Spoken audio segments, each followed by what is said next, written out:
Hello. We're out on a short bimble, just to be with the trees, and just to try and answer one question really that's come in. I won't say your name because people might know you're Mr. J, I'll call you. Mr. J says,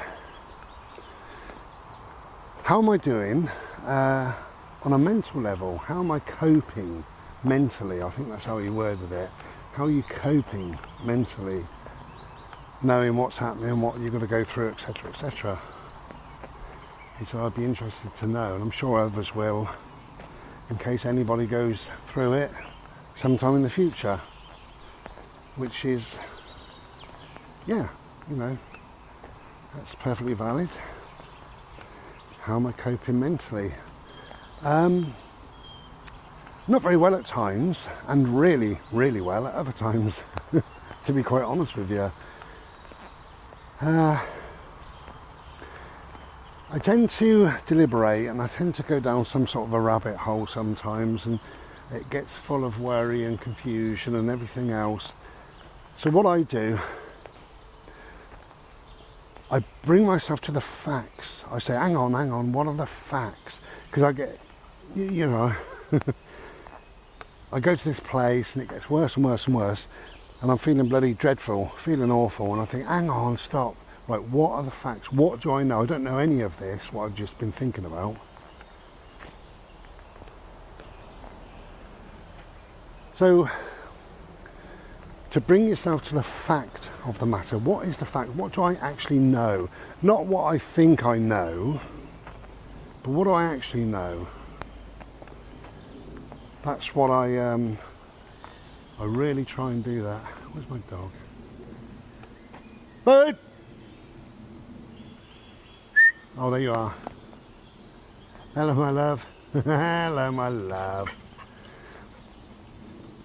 It's so easy at times, particularly because I live alone, so it's so easy to get a phone call, get a letter, have some sort of communication somewhere with somebody, and then to sit and sort of ponder that and deliberate it, and maybe make things up that are not quite factual or whatever in my head.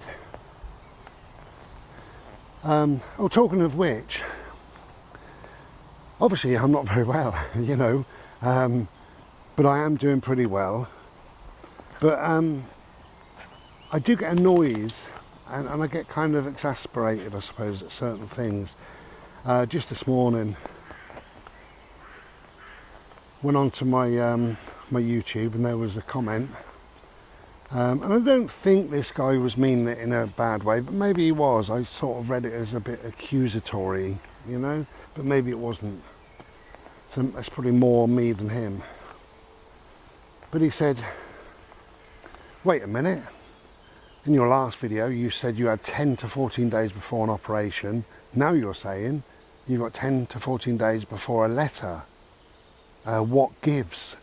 That sounded accusatory. What gives? Well, what gives is I'm human and I made a mistake. You saw that video, you saw how emotional I was, you know that I made that immediately following the phone call from the hospital, and I was full of tears. If you haven't seen it, it's called Relief. And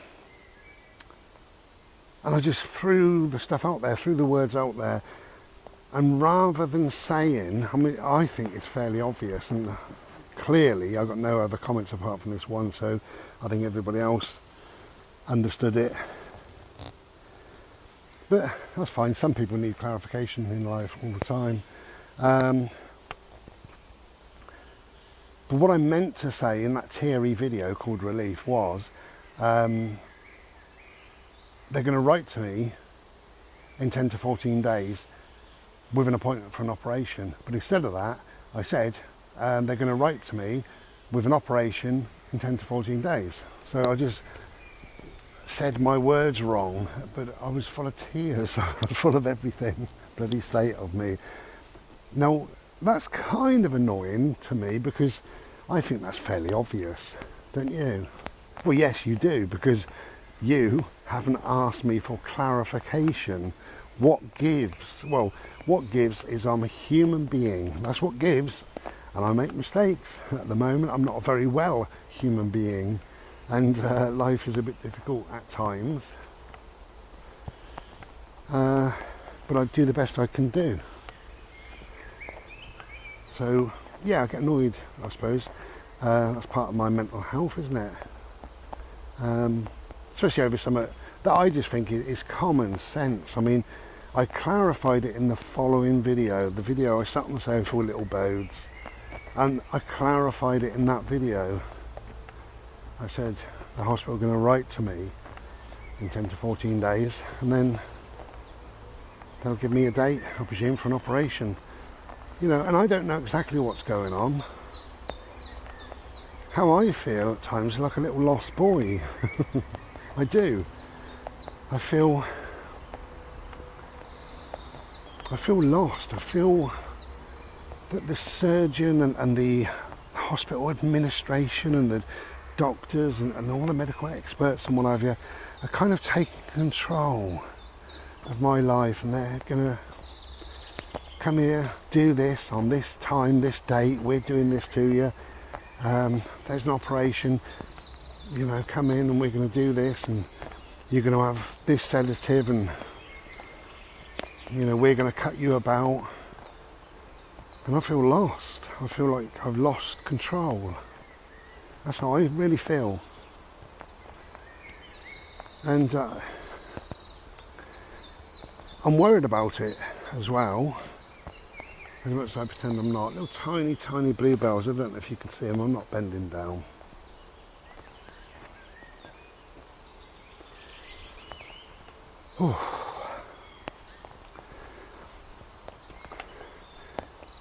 Yeah, I do worry about things, and I mean, I have to now, the worry that I've got now is I now have to explain to the hospital, you know, who's going to do the operation. I've got to talk to them about the sedative. What sedative are they giving me? How will I know that it's the right one for me? How will I know exactly how much they're going to give me? I tend not to lay on my back, and I can't breathe very well when I lay flat on my back. Is that how they require me? Can I be propped up slightly? Doubt it, but you know, I've got to ask these questions. And it's awkward, it's embarrassing, it's full of worry, you know? It's crazy, but it is. But they're in control.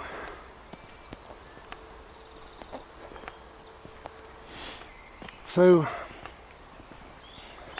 I think really my mental health, I'm doing very, very well. I really do. But it is just, you know, I've lost control. I've given that control over. And that's how things are.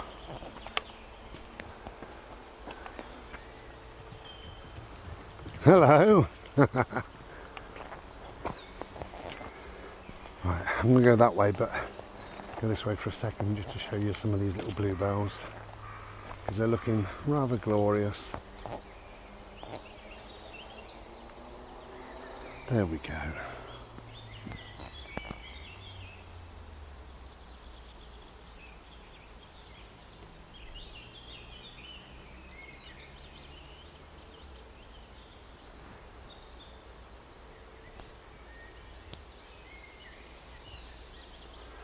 Yeah, I thought you'd like to see them.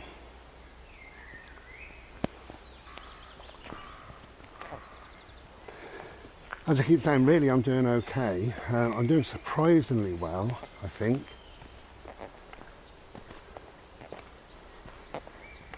Because I try not to think about it really too much. Obviously it's in, you know, it's in my thoughts nearly all the time, but I don't really deliberate, don't cogitate on it. I don't ponder my thoughts as it is. I've always believed that what you focus on grows. There's a little steam there. And we've got a choice. of what we focus on. And we can focus on the good and the better times and the happiness and the niceness, the lovely things of life. We can focus on that. Or we can focus on the bad, the negative, what might go wrong. We can get drawn into the, oh, woe is me. Even I've done a little bit of that. Sat in bed one night and I was thinking, I'm not a bad person. I try to do well in life and I love people and I want people to be happy and cared for and loved and cherished, and I try to give that to people. Try to give people some optimism, some ways of coping with this crazy fucking world. So I'm not a bad person, and I've got this thing growing in me. And yet, in life what have we got? Paedophiles, terrorists, murderers, muggers, rapists, whatever. And they're good to go. It just doesn't seem fair, but, it is what it is. And we have to deal with it. And again, it's bringing yourself back to what is the fact of the matter. What do I know for a fact?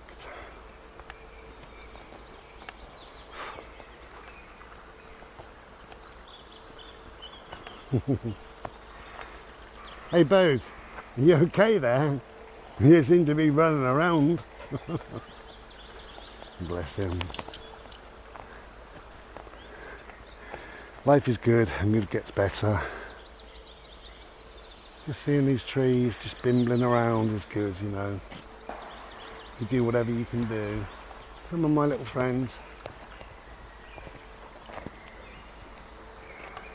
Do whatever you do to enjoy this moment, these moments, this short time.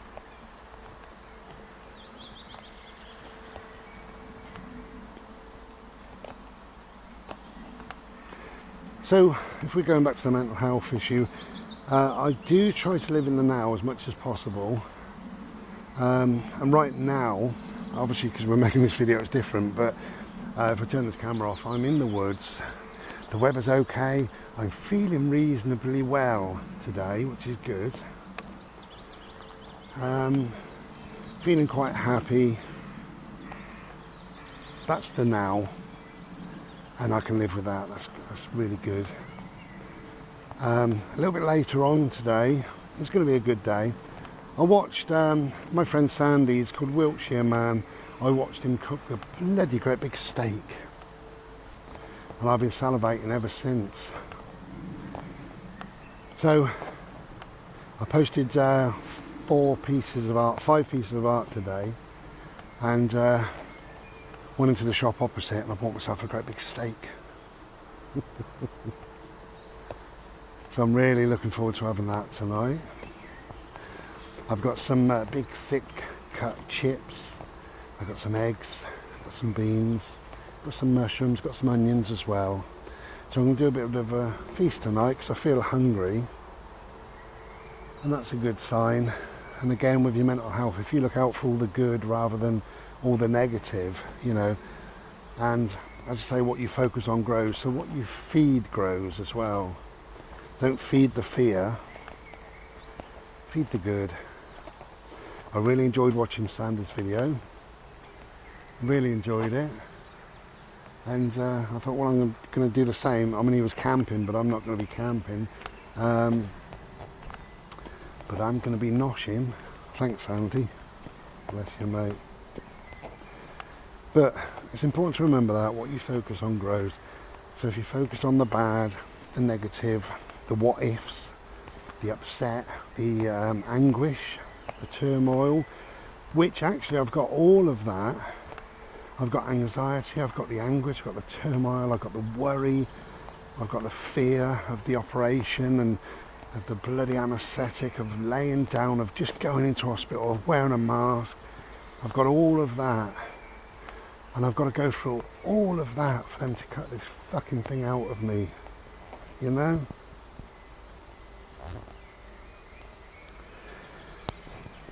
So life is difficult when you weigh it up, you know, when you look at that sort of thing. It is a bit awkward to deal with. But rather than focusing on that, yes, that's fact, right? So that is fact, but it's not fact today. I'm not in hospital today. I'm not wearing a mask today. I'm not, you know, not having the operation, blah, blah, blah. Now I'm in the woods, you know, but the facts, they are the facts, you know. All that time will come, and when they come, I'll have to deal with them. But I'll have to explain to the hospital prior to me going in, phone them up and say hello, I'm a bit quirky, and they'll have to put up with it. I won't give them a choice. They will have to put up with my quirky way. Sorry about that, but you will. But I don't want to focus on that, because that's not now. I can focus on far, far better things than that. But ultimately, you know, it is a worry. I am anxious quite a lot of the time, and I am concerned. You know, I've had my tears over it, I've had my anger over it, I've had all sorts, but I think whatever emotions you go through, they're perfectly valid, they're perfectly normal, and not to beat yourself up. I mean, if you feel like shit for a day or two or whatever, is not to beat yourself up. To just say, okay, well, this is, you know, for now I feel like shit, for now I feel this, for now I feel like that, and it's only for now, it's just going to go, this too shall pass, as I always say. Really important to remember, this too shall pass, and it does, everything passes. And if I allow myself to think forward to the operation, you know, which will involve all that stuff that I've just said, from the anaesthesia to wearing a mask to, I don't know, dealing with people, whatever, you know. If I go there, if I do think like that, you know, which I don't want to, because that's in the future, and whether it's a day or a week away, it doesn't make any odds. It's in the future and it's not happening now. But even with that, this too shall pass is a wonderful thing, because as soon as it arrives, all that stuff that I don't want, as soon as it's finished, as soon as it's over, as soon as my energy can go somewhere else. But I don't really focus, I'm trying not to focus on not being well, I'm trying not to focus on the operation, I'm trying not to focus on anything much really. I take each day as it comes, I take the good from each day. And there's certain things in life that I really value, and probably this has taught me to value them even more. And one of them is communication. Every now and then I will get a text message, a phone call, I'll get an email or a message on Facebook, or, you know, somebody will contact me somewhere. People have contacted me on eBay and sent me huge long messages, bless them. But every now and then I might be feeling just a bit low, and suddenly somebody will pop up and say, "Hi Bri, how are you?" And that's absolutely wonderful. And you know, that changes the whole day. It really does. It completely changes my day, because I'm no longer thinking about myself really, and I don't like to think about myself too much. I never really do. But this stuff, you know, this cancer and what have you, how can you not think about yourself? You know, and the worry that comes with it, and you know, all the rest of it. How can you not do that? But when somebody contacts me, I end up thinking of them, and I say, "How are you doing? Are you okay?" You know, and they say, "Well, this is happening or that's happening." You know, we've all got our little foibles in life and things like that, and our aches and pains and our difficulties and our worries and our concerns, but we've also got often some nice things. You know, somebody that I know just recently bought a camera, somebody I know just bought a car, somebody I know has booked a holiday. There's several things really, and all that in my mind is lovely as well, and it takes away the usual pattern of thoughts. You know, it's not really usual, I don't mean usual, but you know, any negativity then that's going on, it kind of takes that away. But not only that, just to know that somebody's there, somebody is just thinking of me, it really goes a long way. And to be honest, I value it more now than I ever did. I never took it for granted, but I value it now. And just yesterday, I had a phone call. I had a text first, which is nice that people text first, from a friend of mine called John, and he said, "Are you up for a chat in 5 minutes?" And he gave me a ring. I said, "Yeah." So he gave me a ring, and it was really, really lovely. We had a bit of a laugh, because we always do. So that was really nice, and it just made me think of other things and good times, happy times and what have you.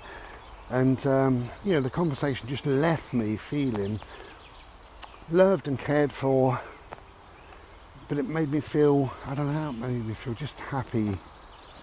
You know, somebody cares, but also puts other stuff in my mind. For instance, he's had no internet for 4 days, which you know, is a big thing in our lives now, the internet. You know, I was thinking, if that happened to me yesterday, I wouldn't be able to go and post any of the pieces of art that I've sold. I wouldn't be able to get anybody's addresses. You know, I'd be really stumped in so many ways. And I would feel quite alone, because a lot of communication that comes to me is via the internet. So I would feel quite alone. So he's had no internet for 4 days, and I hope he's soon on, because it's a bloody pain. Anyway, so thank you, John. Thank you for your text. Thank you for calling, and thank you to everybody else who's just remained in contact with me. As I say, it goes a long way, and I actually value it more now than I think I ever did. So, all in all, mental health wise, I think I'm doing very, very well. I'm actually surprised how well I'm doing. I've had a few little wobbles, and you know, I've started to go down a little bit, but only a bit, you know, and I think, well, hang on, stop your thoughts. What do we know? What's fact? Get back to that fact. It's so important that if you're going through this or anything in life, what are the facts of the matter? Not what you think you know. What do you actually know? And you know, often we know very, very little.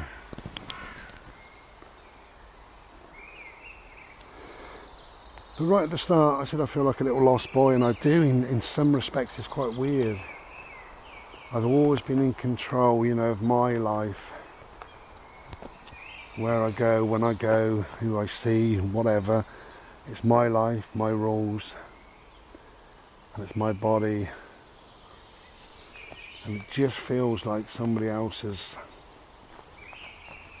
kind of taken control, and you know, they let me know just enough.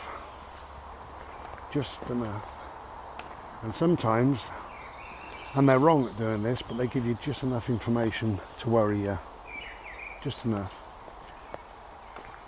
And I think, I mean, I am grateful that the extra week was taken, because she explained it on the phone that They just needed that one extra week just to be absolutely 100% certain that there was no other cancer anywhere else.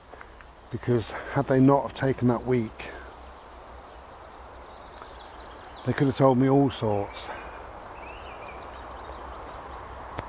So that was good, but I have had, probably for years really, with doctors and what have you, they tell you just enough. Just enough. But it's only enough to worry you, and they should be more factual. My life, my body, and one day it'll be my death, and I want them to be honest with me about that as well, and just say, you know, you've got this, there's nothing we can do. You know, at least that's honest.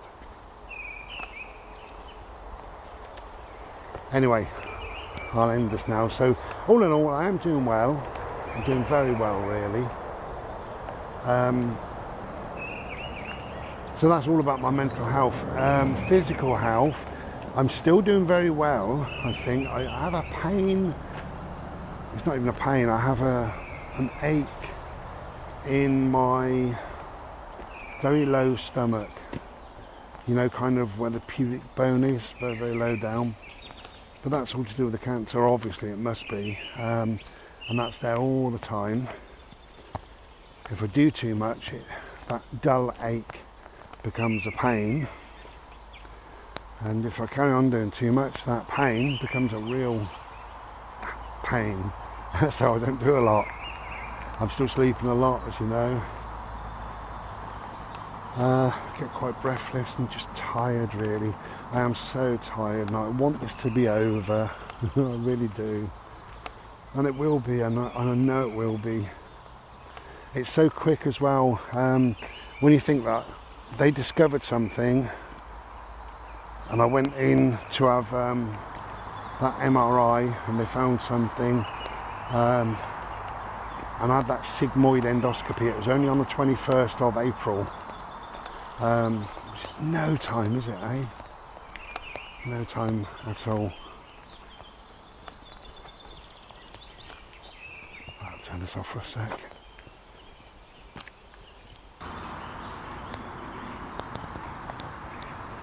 I got chatting to that guy up there. So I've lost my train of thought, but I thought I'd show you the ducks, but particularly the little babies. There we go.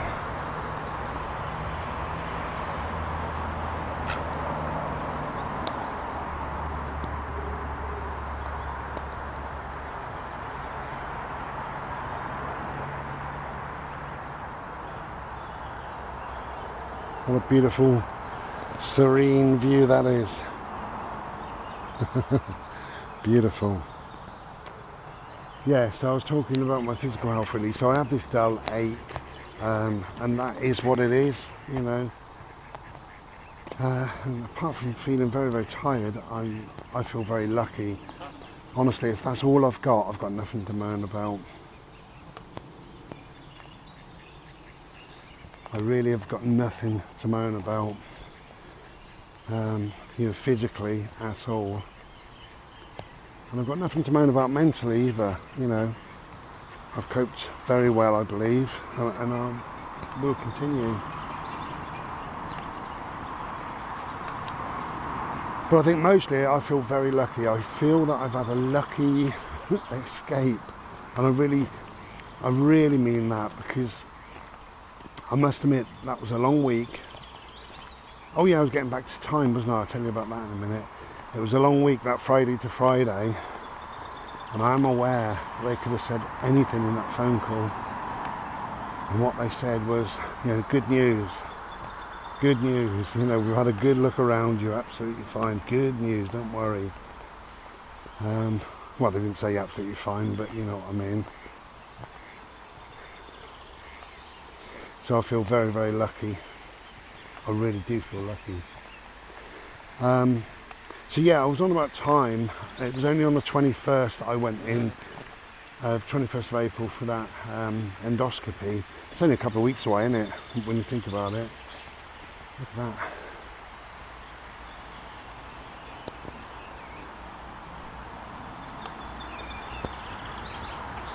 So it's wonderful that it is just a couple of weeks away. Oh, can you smell them?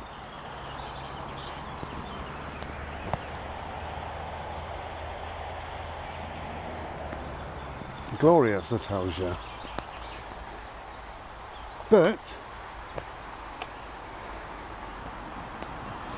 although it's quick, everything's very quick, I also feel that every minute is like an hour. I honestly do. And I sit there sometimes of an evening and I think, you know, what's going on? What's growing inside me? You know. Bodie, please don't lick. I had to say it, didn't I? Yeah, and I think I haven't heard from anybody, you know, medically, I mean, I haven't heard from anybody for ages. And I'll think about it and I think, well, it's been 2 days or 3 days, you know, nothing. Right, anyway, we're off. All in all, I'm doing well. Take care of yourselves, take care of each other. Lots of love. Take care. Cheers. Be well.